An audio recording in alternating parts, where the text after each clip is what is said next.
All right, welcome back to another episode of the Cameo podcast. It's been a while. Got a dog here at Mustache and Go, which is new to me. But we got a barista going to babysit the dog while I talk to my next guest, who this is an exit interview. She's leaving Kamloops, going back to Montreal. She was a reporter for InfoNews. Shelby, or how do you like to present yourself? My name is Shelby Thevenot, and I am a photojournalist, I guess. I also do video, and yeah, that's my presentation. Did you go to McGill? No, I went to Concordia University. Okay, but that's in Quebec then? Yeah, it's in Montreal. So how did you choose Kamloops? What brought you to Kamloops, and what are you going to miss the most about Kamloops when you leave? All right, well, what brought me to Kamloops was I guess it was Christmas 2017. I was doing my studies at Concordia in journalism, and I was trying to get as much experience as I possibly could. Because you kind of go into journalism school, like, you know what it is. Like, you know not a lot of people are going to, get actual jobs in journalism. You know a lot of people are going to more so get jobs in PR and that kind of thing. So I was really, really determined to get an actual, journalistic reporting job. So, actually, my parents live in Penticton. Oh, really? Yeah, so I came to Penticton for Christmas, and during that time, InfoNews.ca was had a job posting for, I believe it was a video journalist. It might have just been a regular reporter, though, but I remember I saw that posting on the Jeff Gollin site, and that's like a reporter job site in Canada. I think I've been on it before, yeah. Just, creeping. Yeah. So anyways, it was there, and I just contacted Marshall Jones, the managing editor, and I said, look, I'm only here for a week, but a couple weeks, but for a week over Christmas, I'd like to try doing an internship, because cool. I'm just trying to get as much experience as I can. And put yourself out there right away. Yeah, exactly. So, and then he said, well, how about you be our weekend editor? Because that job doesn't require, you have to be here, but it meant that I could work for InfoNews.ca from Montreal for the remaining of my studies, which I only had the last winter semester. So I started there, and it was like on the contingency that I would come out here and work. So I did, and I did it for a year and 1 month. Did you work free during that? Not at all. No. Totally paid. It was a paid internship. Cool. Yeah. So, they were very good for paying, actually. And then the next part of your question is, what will I miss the most about Kamloops? I'll miss the weather. The weather in Montreal sucks. Really? I miss the dark and gloomy day. Oh, really? That's like a cooler temperature, and you're always like wearing a rain jacket. I love that. Oh, no. You know what? I will say, though, the rain in Montreal is something special. I remember I loved the warm rain because it's so humid out there. But, I love that. I remember when I first came here, it was in April, and I was so, in Montreal, it was so cold. I was wearing this, I had a jacket, I had, a long black dress. I stepped off the plane, and the first thing someone says to me is, ooh, you might want to change, eh? And I was like, yeah, because it's so hot. Highlight the A right there. Yeah.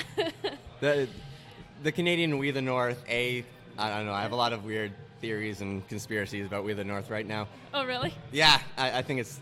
how they won last night? Was that part of the conspiracy? No, not that they won, just watching attention. Oh, okay. Seeing, what Drake gets given, as attention and whatnot. Oh, okay. But there's a good song that's an anthem it's going to be the anthem, I assume. Peter Jackson's new song. I have a homie who's going to drop a track with him next month. But anyways, Shelby, while your time here in Kamloops, what was the most iconic thing you think you've done?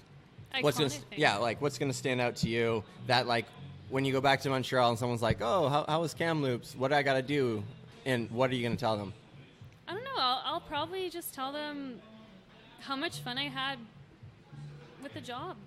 I loved being a video reporter, It was good because I had a kind of specialty, and no one else on the team really had that specialty.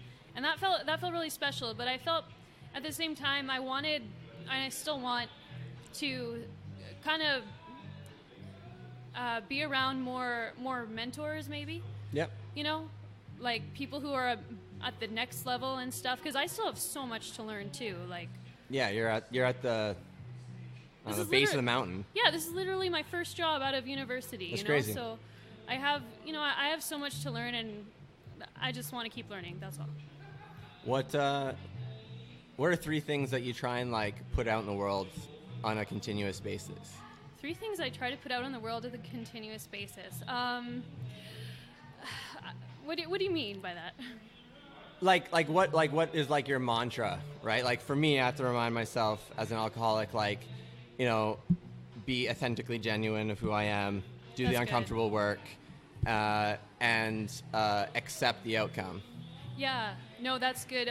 Definitely be authentically genuine. That's why I totally 100% agree with that. Always try to be myself as much as I possibly can, because, you know, I feel like people are smart and they know when you're not being yourself, you know? They know when there's more at play than... Yeah, or they know when you're not being totally honest. Like, you ever, like, talk to someone who's, like, I mean, maybe they're happy and smiling all the time and they're, you know, but you just feel like they're not being totally honest, and there's something off about them, you know?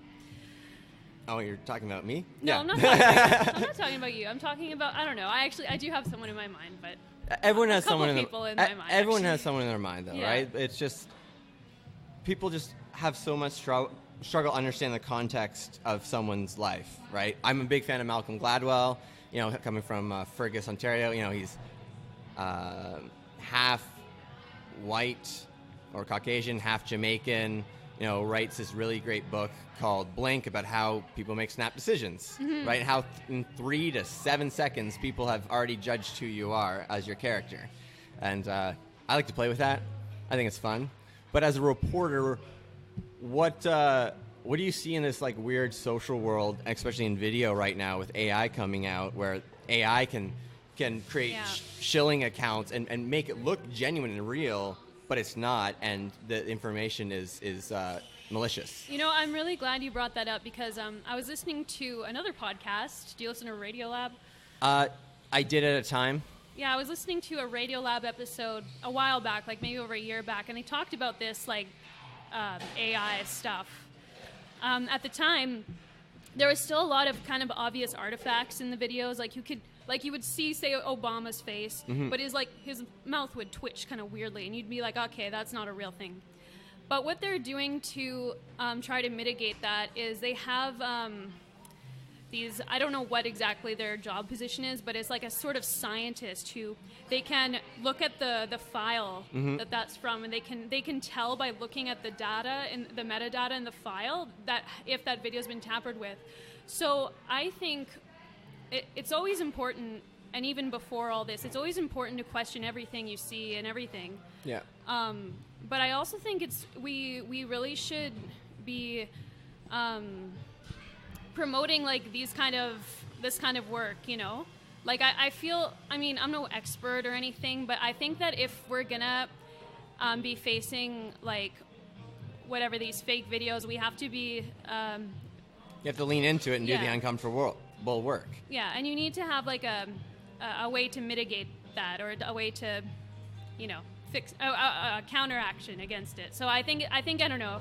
It's important to keep in mind that there are good people out there who will, and they can, and they're capable of detecting if these things are false. Yeah, I actually I took 3 years of class with this girl who's currently on like the Canadian digital government team, who's working on the innovative stuff, and she's the one who put me onto like the government buy and sell contracts, which I think is very interesting that the National Energy Board has one, but you know, that's just my conspiracy theory hat on. But it's definitely an interesting time.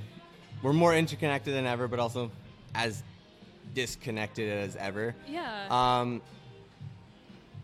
Where do you see yourself working in this like the future of news? Do you want to be in the future of news and the future of communications? Absolutely. Oh yeah. Where do you see yourself in 5 years? Even though I can't even think about what's going to happen in an hour.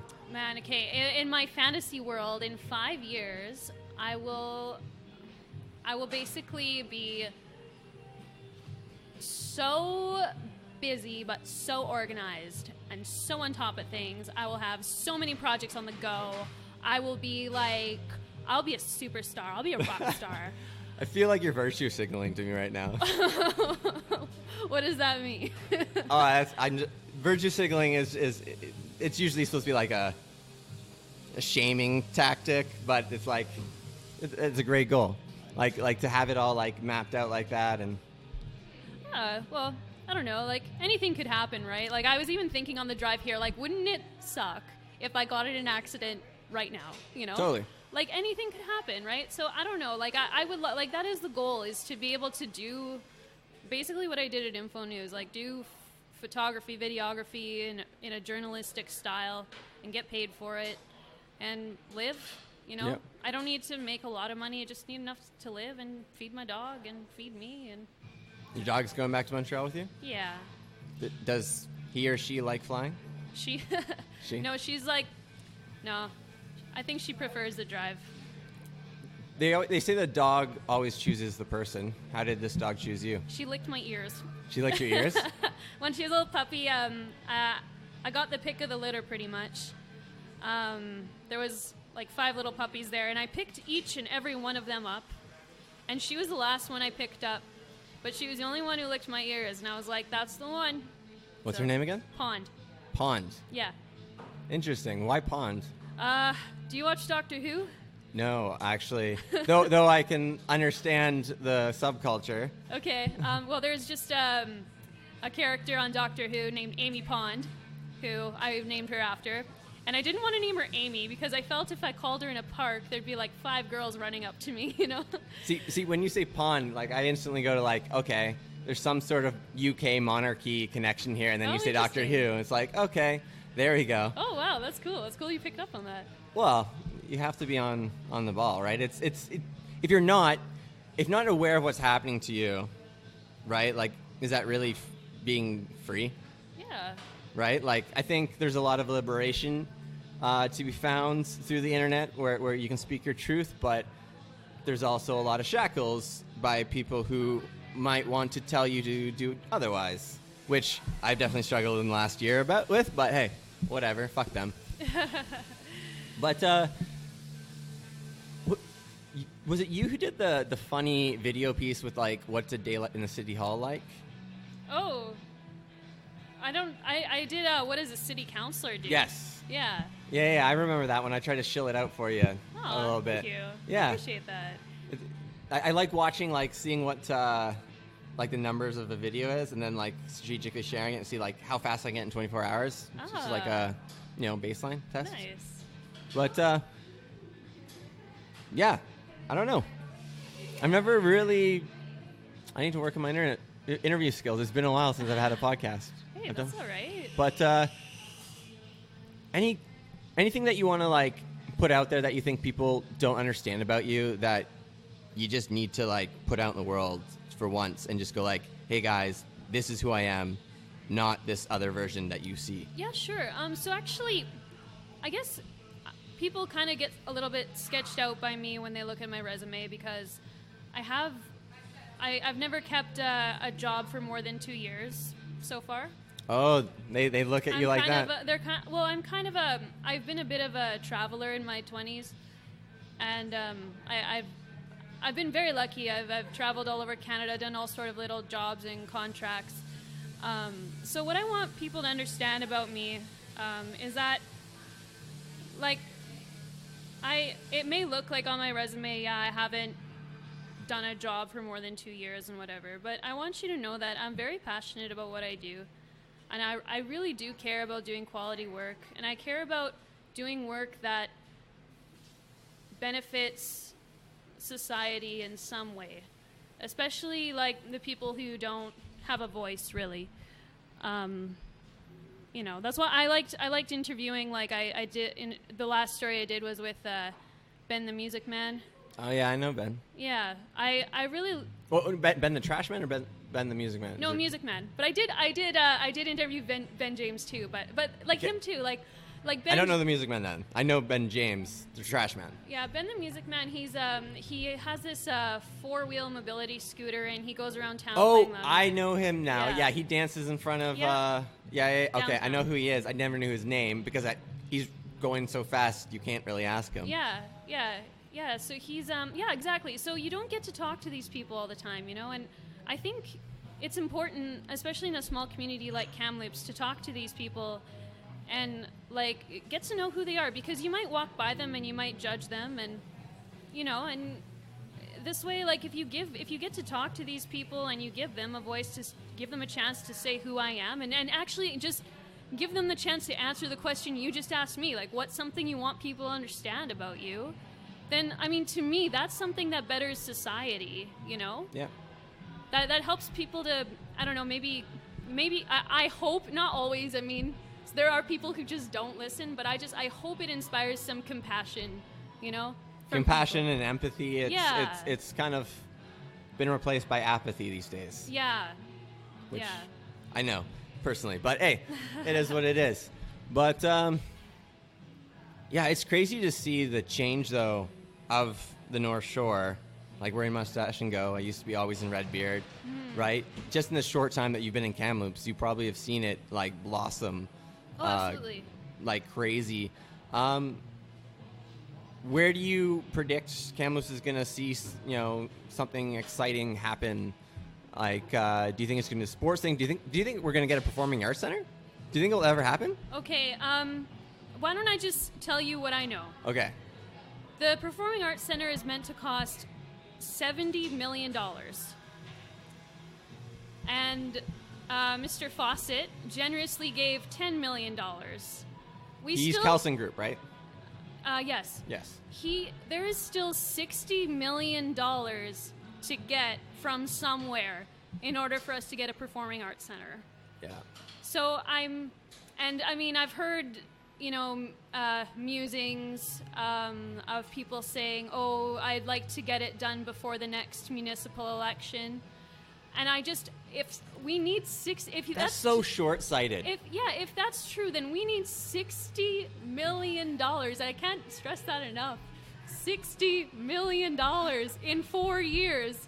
I don't know where that money's going to come from. Maybe there's like another 6 faucets in town, and yeah, like that's literally the only way I see it happening. Yeah. Personally, I see digital as the future rather than a physical place. No, I do agree. Like, we need a performing arts center. Actually, city staff gave some really convincing arguments, and certainly with the closing of the Sagebrush Theater, we definitely saw that the need for infrastructure here. And I think adding a performing arts center is a great thing. I was living in Lethbridge, Alberta, a town about the same size as Kamloops, when they got a performing arts center. Lethbridge. Yeah, right? The home of Nazi Mom. Nazi Mom? Who's Nazi Mom? Oh, look her up. She's she's a white supremacist. I will look up Nazi Mom. She was on. She sounds terrible. She is terrible. She's married. She's has her boyfriend who has swastika tattoos. Yeah, and they're in Lethbridge. No, gross. Ew. Yeah, Havis Tarvin is a weird cult up there too. Oh. Yeah. What was I saying? Yeah. Anyway, so Lethbridge, after getting the Performing Arts Center, was awesome. Like, it was still good before, but there was definitely missing that opportunity for a larger scale production. They had a similar sort of Sagebrush Theater thing too, but again, the Performing Arts Center, it allows for such diversity. You can bring conventions there. I definitely We want Drake to come to Kamloops. We want Drake to come. Why not? Come on, Frick. Drake. Shoot to the top, right? Yeah, exactly. So, I think a Performing Arts Center is a great thing, but we need $60 million, and that's hard to come by. That's not just chump change. So No, and taxes are tough. Yeah. As is, and got property taxes coming up. That's gonna be fun to figure out again. Yeah. But whatever, it is what it is. It is what it is. Let's talk about Canada in general, beyond Sure. Kamloops. Yeah. Okay. Because Kamloops seems to be on the Canadian stage a lot this year. It's been kind of interesting. What trends do you see Canada overall what trends are you predicting are going to be kind of coming? You know, we got this upcoming municipal election. You have We the North coming up, you know, going on. Like, there's just so much going on in Canada, and I'm curious what the federal, like, are you talking about federal politics? Because we're having. I'm talking about anything at all. However, your brain, like, I talk in mimetic mindset. So, like, whatever's the first thought that comes to you, you take it there, and I'll go there. Well, my first thought is that Canada is, like, it's such a diverse country. It's crazy. Even so I grew up in Manitoba. I went to my undergrad in Lethbridge, Alberta. Moved to Quebec. Moved out here. Moving back to Quebec. And just in those 4 provinces now that I've lived, I can tell you every single one has its own English, its own French culture, its own dialect, its own like Ottawa Valley where I indigenous lived people had a legit dialect. Like, it's fucking documented science shit. It's Yeah. crazy. Well, yeah, like, I mean, since we're swearing on your podcast, like, in Manitoba, like, when you're really drunk, you say you're dickered, you know? Oh, that's anywhere. That's anywhere? That's anywhere. Like, in Saskatchewan, they'll say you're shittered. That's anywhere, too. That's anywhere, too? Okay, yeah. well... See, I just know, like, Manitoba has, like, these weird parties where you, like, rent out the roller, like, the rolling rink, and your grandma and aunt sell people booze for $2 a shot to raise money for your wedding. Oh, yeah, socials, yeah. Yeah. Explain, what the fuck is a social? Oh, socials are great. I wish we had them everywhere. So, basically, Manitoba's a lot of small towns with the exception of, like, Winnipeg and, like, Brandon, which is about the same size of Kamloops. So, socials are, like, kind of a... So like, for example, a lot of towns, they don't have, like, nightclubs or something, you know?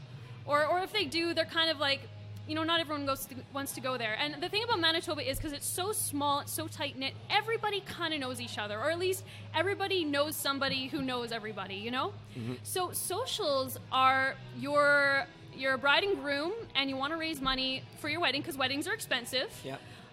So what you do is you sell tickets. You have a Chinese auction. There's always a Chinese auction.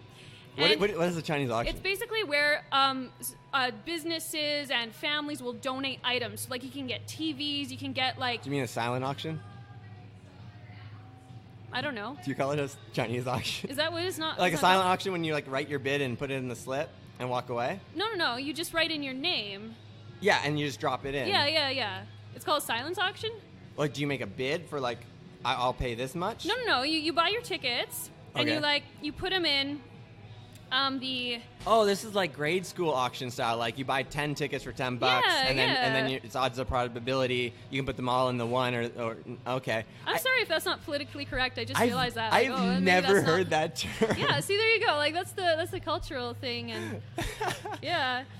Now I'm thinking about it, I'm like, yeah, I guess that's kind of weird. I never questioned why it was called a Chinese auction. We always just called it that. So maybe we shouldn't. I don't know. But I guess it just comes from, you know, a place of honesty of the culture where you come, and, you know, it's 2019. If you didn't know that, well, now you do, and you move on. There you go. Yeah. Yeah. Anyway, so basically the point is just you get all your friends together and you raise money for your wedding. It saves money for your wedding. You give all your friends a good time. You can invite, you invite Mom and Pop and Cousin Ed for your wedding, but you invite all your friends for the social, you know? It's crazy how many of, like, my wife's family members come from, like, out east, from, like, the prairies and whatnot. Oh, yeah? Like, they just come, and they come in with power, and like, they're just like, we're here, family's here. Yeah, I'm not going to be able to go to Winnipeg with my wife next July. I'll be working, but whatever. Yeah. It is what it is. Oh, she'll be in Winnipeg in July?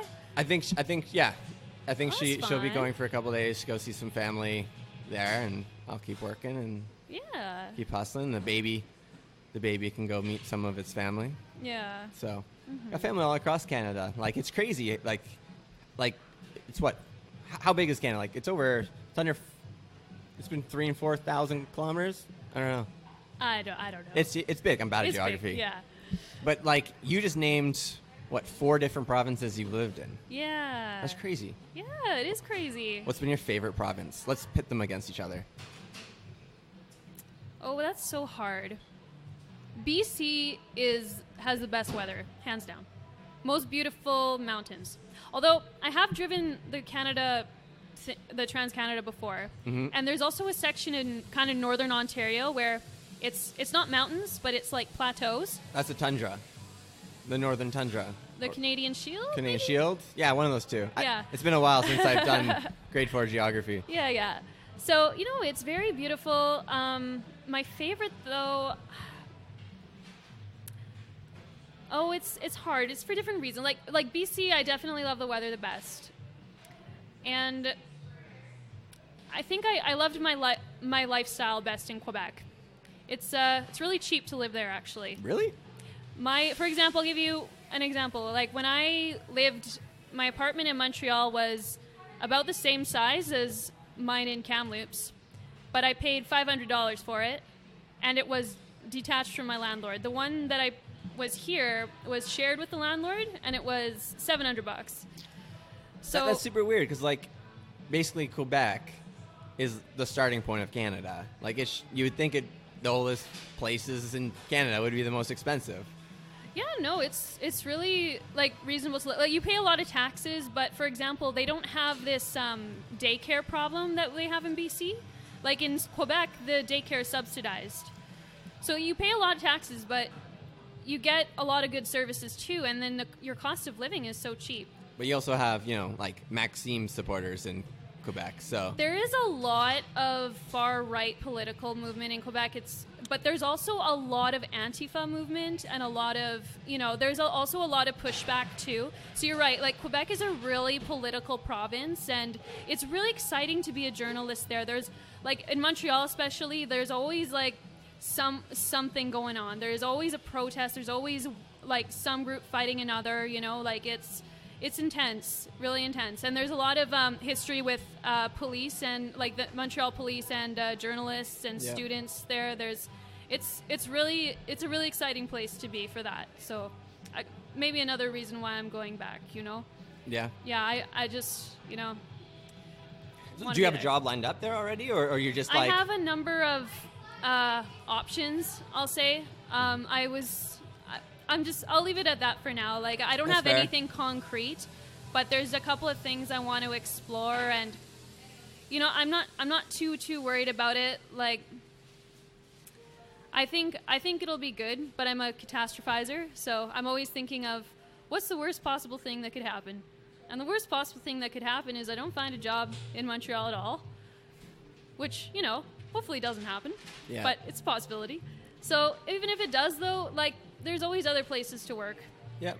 Maybe I'll come back to Kamloops. Who knows, I'm sure, like, you just put it out there, and, like, it used to be 7 degrees of separation. I swear it's 2 degrees of separation these days. Like, everyone knows someone who's, like, boom, straight, or direct. everyone follows someone who, or, Do you see that girl who had 3.6 million Instagram followers and couldn't sell the minimum order of 36 shirts for her custom clothing line? No, what? Crazy, eh? Yeah. Yeah, it's just a wild time. We're in a market correction, I think, right now. Yeah. In this online influencer bubble. Mm-hmm. So it's gonna be really interesting. Yeah, it'll definitely be interesting to see what happens with journalism and media in general. Hey. Yeah. Totally. All right. Well, it's 9:42. We got like 8 more minutes before I got a jet. Okay. What's something that we haven't talked about that you'd like to chat? I'm blanking right now. I don't know. I feel like normally I would be like, actually no. What am I saying? Normally I'm not a very chatty person, but yeah. I'm more of a question asker. Like it's kind of weird to be on this side, to be honest. I feel like, oh, this is what I put people through. Like it's very interesting to like be on the other side. Yeah. And to really change your perspective to someone else's. For sure. Oh, thank you. Yeah, and we're like playing different roles right now. Like normally I'm in your role, right? And now I'm in the hot seat, I guess.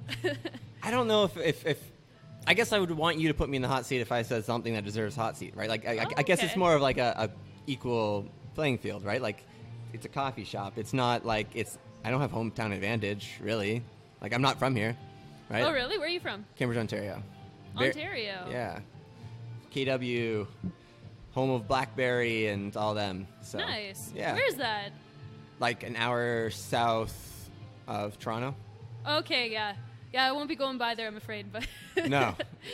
It's got like 1 million people between the 3 cities. Oh, okay. So like it's like strength in numbers, and Cambridge is just like the small blue collar corner. Kitchener is the more urban one. Waterloo's the more uptown. So there's like a class system already built into the three things, but Cambridge has like undergone its cultural revolution already, which I think Kamloops is currently doing. Oh, okay. If that makes sense. So, yeah.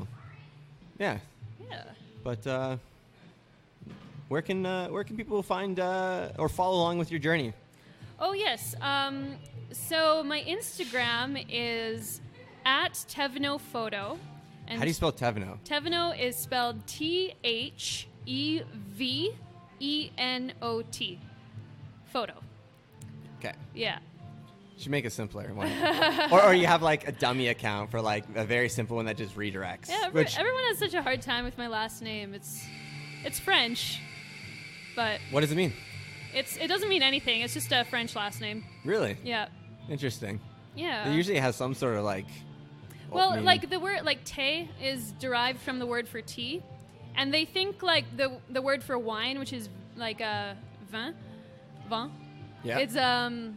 It's like Thevenot, so like they think it's kind of derived from like tea and wine. Mm-hmm. So it's not. It doesn't really mean anything. Okay. But yeah, so it's Thevenot Photo, and my Twitter is Shelby_Thevenot. Again, that's Thevenot.